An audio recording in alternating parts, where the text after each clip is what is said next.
2.5 Core Chemistry Rates past paper booklets. So the first question shows you a series of different experiment setups and asks you to choose which would be the best two experiments for the most accurate and useful results. So I picked C because it uses a gas syringe. No gas can escape from the bung, so all measured in a gas syringe. So every bit of gas would be collected in that gas syringe because it's not going to escape from the bung. And then B, gas will escape, so you can measure the change in gas, in mass, with that one. The second question then firstly asks you to plot a graph of your results from this table by here and label it A. Okay, as you can see, I've done it in like a blue kind of pen so we can see it, and it's a curve as it goes up. Then it says the reaction is catalysed by copper sulfate. Sketch the graph of the catalyst reaction and label it graph B. So I've done one then that has the same endpoint because it's still going to produce the same amount of gas, but as you can see, it's happening quicker.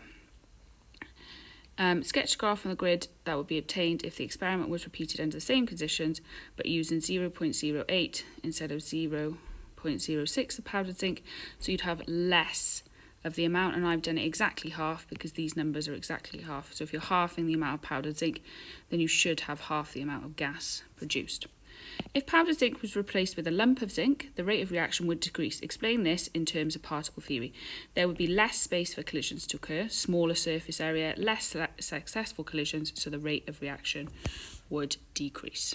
So question 3 then is giving you loads of results, all different types of graphs, talking about two people, Philip and Elizabeth, investigating the rate of chemical reactions in their experiment using magnesium metal and excess hydrochloric acid. It gave you a balanced symbol equation, and it said that graph A, so kind of like our control, our main graph, was obtained using 0.6 of magnesium ribbon and excess 1 mole hydrochloric acid at 40 degrees.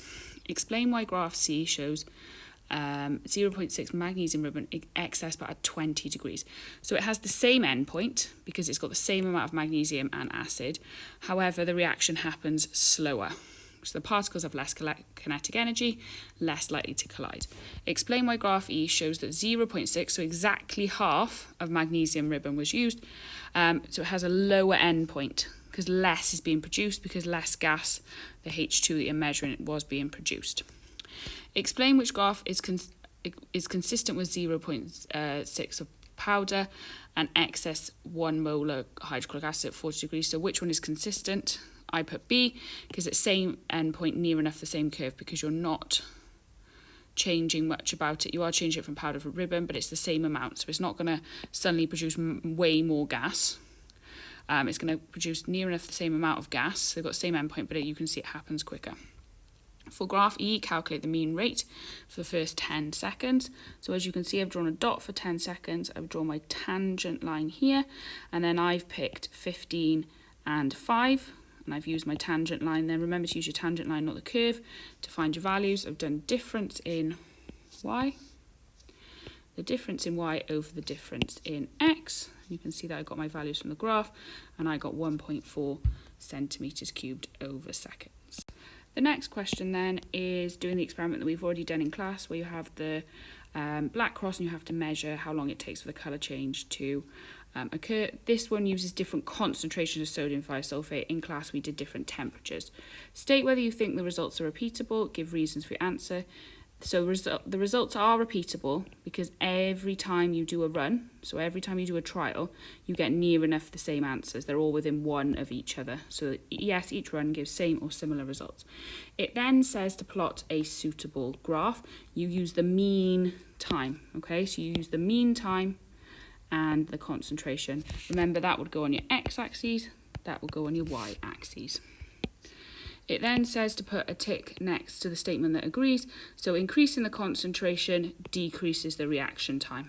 Okay, and you can just, that's essentially picking the statement that correlates with your graph. Apart from volumes of both reagents and the concentration of acid, what is the most important factor that must be kept the same? The temperature, because we know how much temperature can affect how quickly this reaction takes place. This question then is exactly the same setup again, sodium thiosulfate on a cross.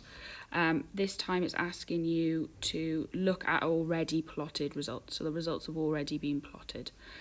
account for the relationship on the graph using particle theory. So as the temperature increases, rate also increases. You're just using it to explain your graph. As that means that particles have more kinetic energy, they're more likely to collide, more successful collisions, increased rate.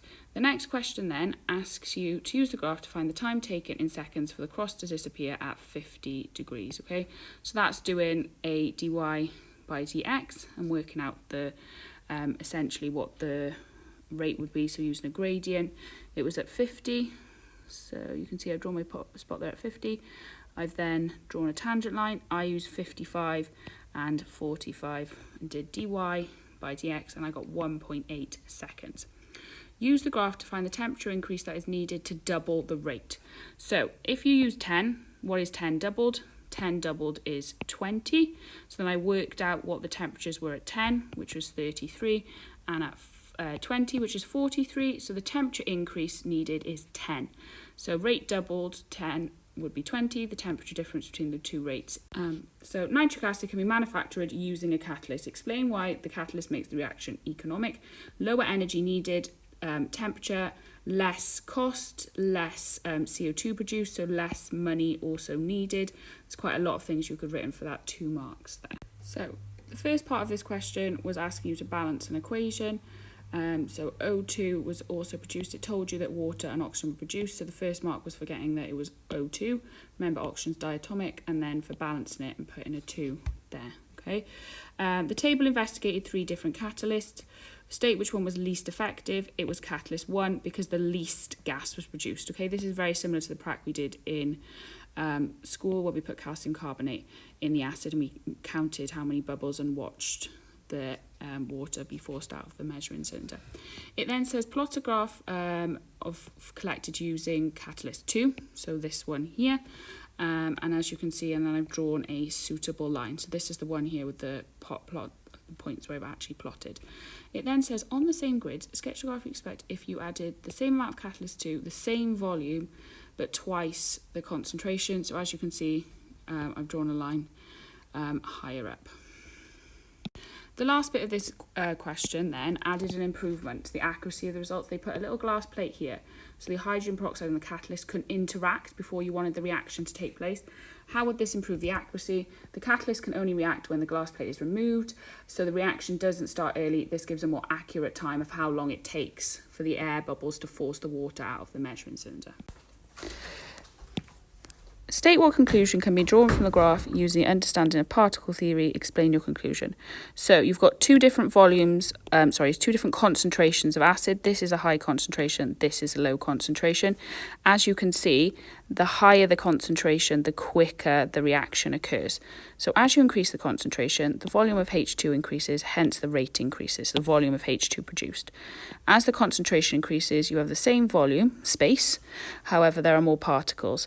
More particles mean more likely to collide, more successful collisions, quicker rate of reaction. So then it gives you like another student talking about all the different things that they did. They gave you a whole entire method. It then goes on, use the tangent shown on the graph. So they've already given you a tangent. If you can see, there's a black line. Calculate the rate of reaction for concentration T at 2 minutes. Show your workings. So exactly what we've done before. It is hard to go. So I picked 2.5 and 1.5 either side of it, drew them up. The numbers are quite difficult to read, so be careful. Put it into your calculator, and I got 0.32. The initial rate of concentration S is half the time initial rate of concentration T. Explain the difference in terms of particle theories. S and T are different concentrations. T has a higher concentration, which means there are more particles, more likely to collide, which leads to successful collisions.